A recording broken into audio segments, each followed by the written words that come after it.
Selamat datang di Aset Talks 2. Saya Fabianus Darmawan. Dan saya Desira Tira Putri. Senang sekali nih bisa menemani kalian dalam obrolan santai namun penuh motivasi hari ini. Nah, di episode kali ini kita langsung akan berbincang dengan salah satu mahasiswa pendidikan ekonomi yang sudah meraih berbagai prestasi yang tentunya bisa menjadi inspirasi untuk kita semua. Bener banget tuh karena jadi beliau ini sudah meraih banyak sekali prestasi kan. Langsung saja kita sambut, ini dia Kak Cornel. Halo Kak Reno, halo Kak Sela juga, dan halo Sobat Aset. Sebelumnya terima kasih banyak sudah mengundang saya sebagai narasumber di sini. Nah, sebelum masuk ke pembahasan yang utama nih Kak, boleh kali perkenalan diri terlebih dahulu? Boleh, halo semuanya, perkenalkan nama saya Cornelius Simadiri Dwianggara. Di sini saya sebagai mahasiswa pendidikan ekonomi angkatan 2025.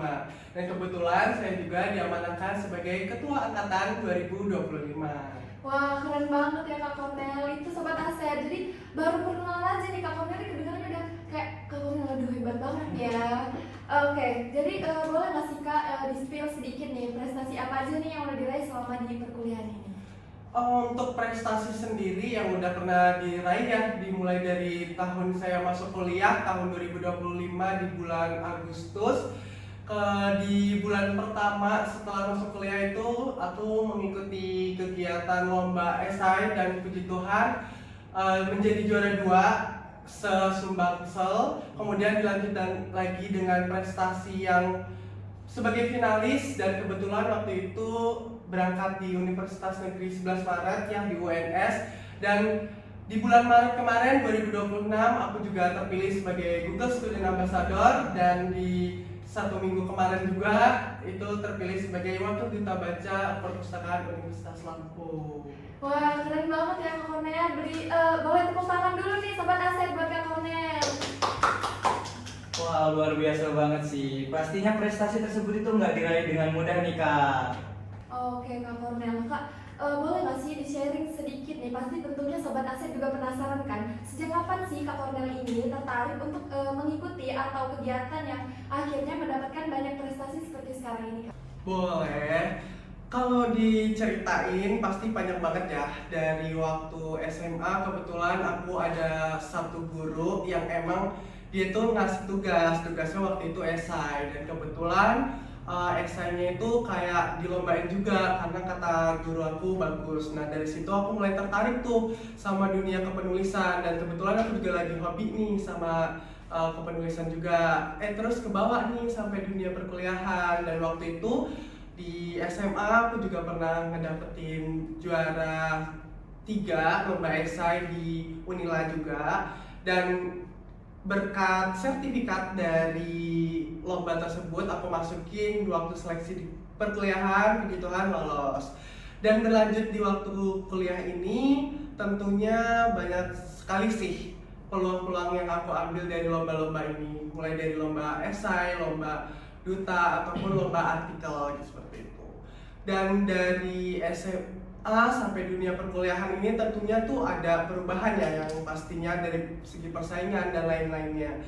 Tapi dari dunia perkuliahan ini aku juga belajar banyak hal, karena di dunia perkuliahan ini kalau kita ikut lomba itu tuh lebih kompetitif lagi, dan tentunya ini jadi pembelajaran yang buat aku tuh lebih terdorong nih untuk mencoba hal yang baru lagi gitu. Mungkin dari bekal aku dari SMA aku bawa ke dunia perkuliahan, dan ngebuat aku selama di kuliah ini tuh dengan bekal tersebut kayak kalau dosen ada tugas buat esai ataupun makalah, aku udah mulai ada gambaran nih bentukannya kayak gimana. Dan aku juga coba-coba lomba-lomba, dan awalnya pesimis, takut nggak menang, tapi ternyata ketika aku berani coba dulu, dan kebetulan waktu itu sempat cuma masuk finalis saja. Nah, karena aku di situ pengen coba lagi, aku ikut lagi nih lomba-lomba yang lain. Aku cari info-info lombanya di Instagram, di sosial media yang lainnya.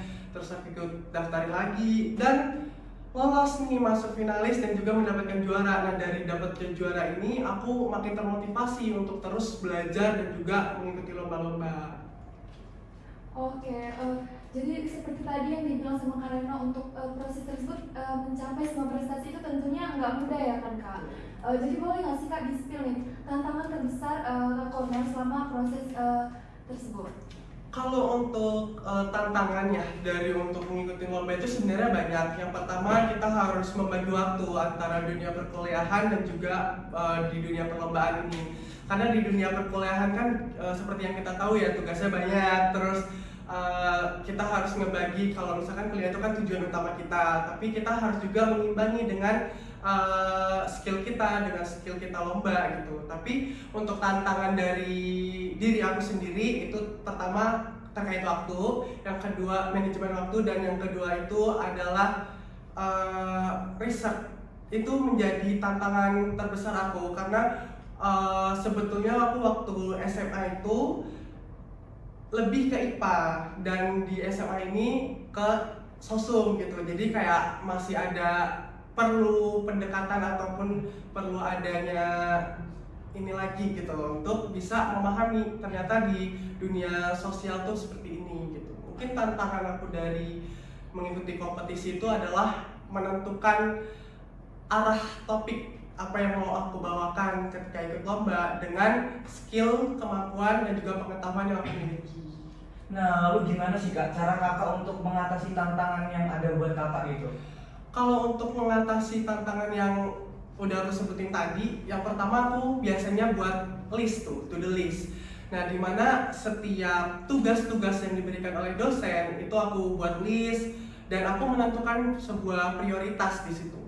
Dengan adanya prioritas ini, aku melihat apa yang harus aku kerjakan terlebih dahulu, apa yang urgent gitu. Kalau misalkan setelah kita buat to the list, terus kita mengetahui nih kita mengkualifikasi mana yang urgent, mana yang enggak. Kalau dari aku sendiri, yang pasti aku utamain itu adalah akademik terlebih dahulu. Nah, nanti kalau dari to the list itu udah tugas-tugasnya udah diselesaikan semua, aku lanjut ngerjain ataupun ngegarap kompetisi biasanya. Dan biasanya juga dari waktu luang yang aku dapetin selama dunia perkuliahan itu aku manfaatin untuk baca buku, terus aku research terkait lomba apa yang mau aku ikutin, terus cari-cari lomba juga. Mungkin itu sih. Yang pasti kita harus buat to do list dan juga perlu memanajemen waktu yang baik itu. Nah, itu tadi Sobat Aset, perjalanan Kak Cornel dari nol sampai berprestasi, dan bahkan ada banyak tantangannya, dan Kak Cornel sendiri ada solusinya. Oh, itu keren banget sih. Bener banget tuh Kak Reno. Oh ya Kak Cornel, menurut Kakak nih, seberapa penting sih disiplin dalam mencapai prestasi tersebut? Seberapa penting disiplin? Tentunya disiplin itu yang ngebuat aku lebih cepat nih mendapatkan prestasi, karena disiplin itu sendiri adalah kunci.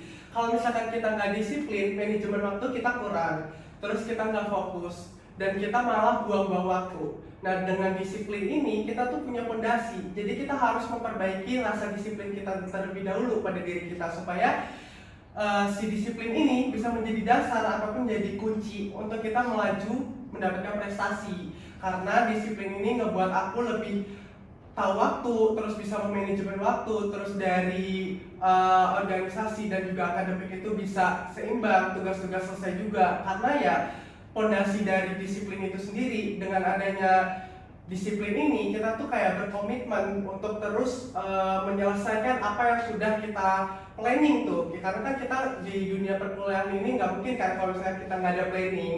Nah, untuk mencapai planning itu kita harus punya disiplin. Jadi disiplin itu tuh penting banget karena itu menjadi kunci.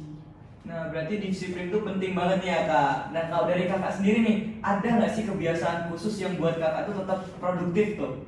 Kalau untuk kebiasaan khususnya itu sebenarnya ada. Yang pertama, kita harus tidur cepat ataupun istirahat yang cukup. Karena kalau misalkan kita istirahatnya itu cuman 2 jam, 3 jam, fokus kita tuh melemah atau menurun. Jadi kita harus memastikan bahwa istirahat kita ini cukup gitu. Dan dari istirahat tersebut kita recharge energi lagi, kita bisa fokus lagi, kita bisa menyelesaikan keseharian ataupun aktivitas kita yang sudah kita rencanakan gitu. Dan untuk kebiasaan lainnya juga, karena aku orang yang gampang lupa ya, jadi untuk mengantisipasi hal tersebut aku tuh harus bawa buku catatan gitu kemana-mana, supaya ketika aku menemukan ide ataupun aku mendapatkan informasi yang penting, aku bisa langsung nyatet. Dan dari kebiasaan kecil itu ternyata membuat aku tuh lebih ingat nih apa yang hari ini aku lakuin dan apa yang hari ini aku selesaiin gitu. Dan nanti di malamnya kita baca ulang lagi tuh catatan-catatan apa aja yang udah kita dapetin. Nah dari catatan tersebut kita reschedule lagi, kita rencanakan lagi untuk di hari berikutnya. Jadi kita masih tetap mencapai tuh rencana-rencana yang udah kita planning. Jadi nggak keluar dari apa yang sudah kita planning tersebut. Wow, luar biasa banget sih itu tadi. Nah, nih di saat ini ya Kak, banyak banget mahasiswa itu yang sebenarnya punya potensi, tapi mereka itu masih takut untuk mencoba, untuk kayak ikut nih, cuman mereka masih ragu sama diri mereka sendiri, bisa nggak. Nah, dari Kakak nih, ada nggak sih pesan dari Kakak untuk mereka semua yang memiliki potensi tapi takut untuk mencoba? Nah, emang betul sih, kadang kita itu merasa takut, tapi takut itu adalah hal yang wajar. Sebetulnya kita tuh punya potensi, tapi dari banyaknya potensi tersebut terkadang kita tuh bingung, kita harus mulai dari yang mana. Jadi kalau menurut aku, untuk mengurangi rasa takut padahal kita punya potensi, itu tuh kita harus mengetahui dulu nih minat dan bakat kita tuh di mana. Kalau misalkan kita udah tahu minat kita kemana, dari adanya potensi yang udah kita punya, itu tuh bisa digali terus. Sehingga, dan untuk mengurangi rasa takut itu, kita bisa dikurangi karena kita punya potensi dan punya rasa percaya diri tersebut. Nah dari adanya percaya diri dan juga potensi kita yang udah terasah, itu rasa ketakutan tuh secara tidak langsung lama-kelamaan akan menurun atau berkurang gitu. Jadi menurut aku kalau kalian punya potensi itu jangan takut, karena takut itu bisa dihilangkan kalau kita punya potensi yang besar dan juga rasa kepercayaan yang tinggi. Nah, itu tadi teman-teman motivasi dan pesan dari Kak Cornel. Oke Kak, dari perjalanan Kak Cornel nih yang bisa dibilang cukup panjang ya untuk meraih semua prestasi ini. Kalau boleh tahu nih Kak, untuk target dan impian Kakak nih, ke depannya tuh seperti apa?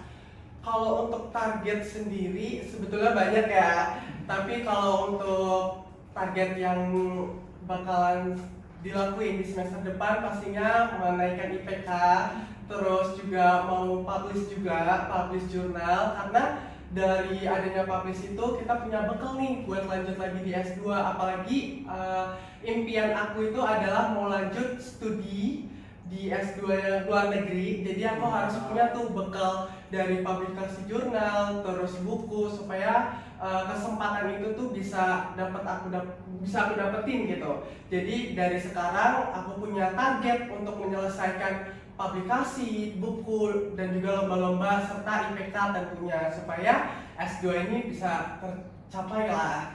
Wow, luar biasa sekali targetnya Kak Cornel ini. Semoga semua target dan cita-cita Kakak dapat tercapai ya. Amin. Nah, Sobat Aser, gak kerasa nih kita udah berada di penghujung podcast kali ini. Banyak sekali nih pelajaran dan inspirasi yang bisa kita ambil dari perjalanan Kak Cornel. Betul banget. Semoga cerita dan sharing dari Kak Cornel hari ini bisa memotivasi teman-teman untuk berkembang dan meraih prestasi.